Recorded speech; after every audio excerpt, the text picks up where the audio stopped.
Anthony, thank you for sitting down with me. Mark, it's a pleasure. Thanks for the invitation. Now, you recently became the Vice President of the UPOV Global Council, first Canadian to play a prominent role on the council. Why is that significant for you, but also for Canada? Great question. I mean, I'm very honored. I'm very humbled by this election to UPOV Council as the Vice President. I think it's sort of significant more for Canada as being a relative new member to UPOV. So UPOV as an organization has existed for about 60 years. And Canada has been a member for the last 30 years. And I think when we joined under a weaker form of intellectual property protection. It took us a long time to strengthen our law. And then just a little less than a decade ago, we moved to UPOV 91. And our sector's really taken an active role in sort of, promoting leadership within UPOV, a Canadian perspective on UPOV deliberations. So I think eventually it led to an election as Vice President. I'm thrilled about it. Now, for people who maybe aren't too familiar with it, can you briefly explain what UPOV is and what it does and why it's important? Yeah, so the acronym UPOV, the long form of the organization is the International Union for the Protection of New Varieties of Plants. And really what it is a harmonized system internationally of intellectual property protection specific to plant varieties. So it's only about plant varieties. And the purpose of UPOV is really to promote investment and innovation in plant breeding. And so those innovations get out to farmers and society in general. So really the organization is about benefiting society through continued progress in plant breeding. And in order to do that, you need intellectual property rights. And as Vice President, what's at the top of your agenda and why?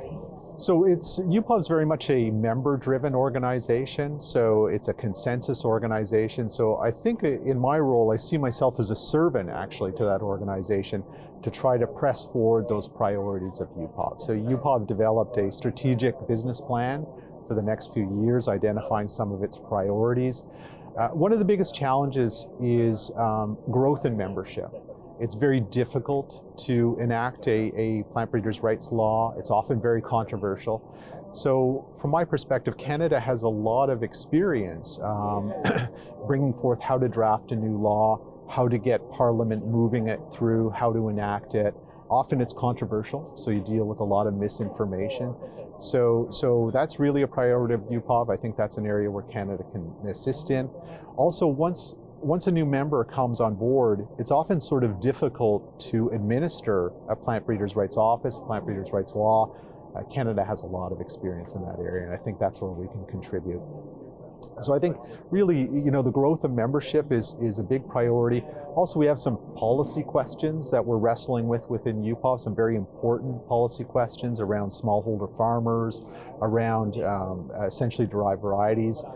So really pressing forward, facilitating a consensus-based organization that can sort of deal with these policy issues. I think that's really important to us.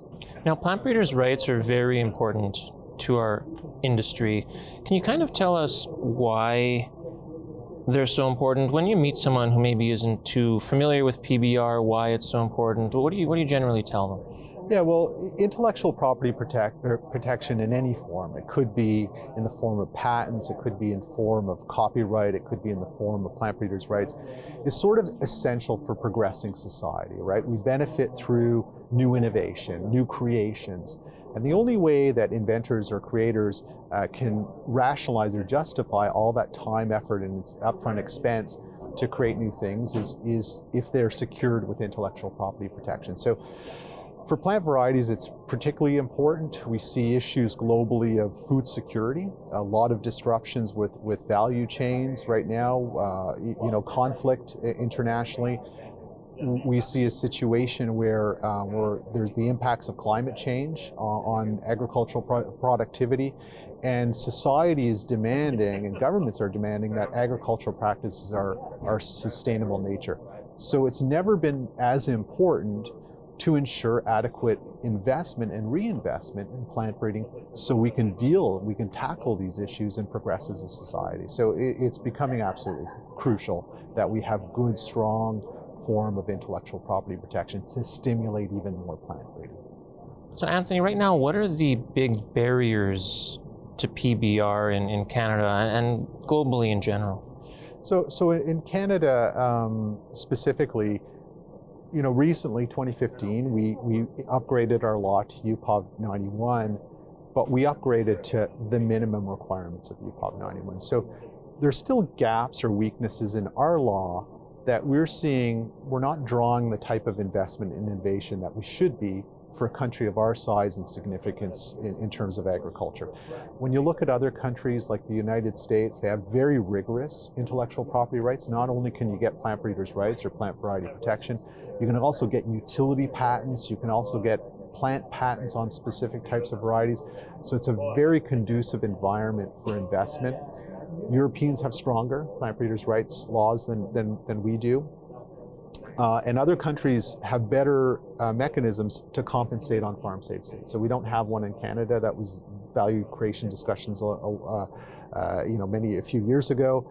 But countries like Australia, France, Germany, UK, Netherlands all have very robust systems. So the challenge for Canada is if we don't start looking into the future and strengthening some of our intellectual property aspects of our law, we risk being left behind.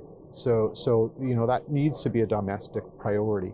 Internationally, some of the issues associated with the UPOV-based system is, new membership, the difficulty for new countries to come on board, the challenges with getting a law through Parliament, dealing with some of the controversy often from civil society organizations, misinformation, myth-information, and then administration of a plant breeders' rights regime. So there's no shortage of challenges, but they all can be overcome. Now, Anthony, you grew up on a farm just outside of Ottawa. You trained to be a plant breeder. Now you're working in the regulatory sphere.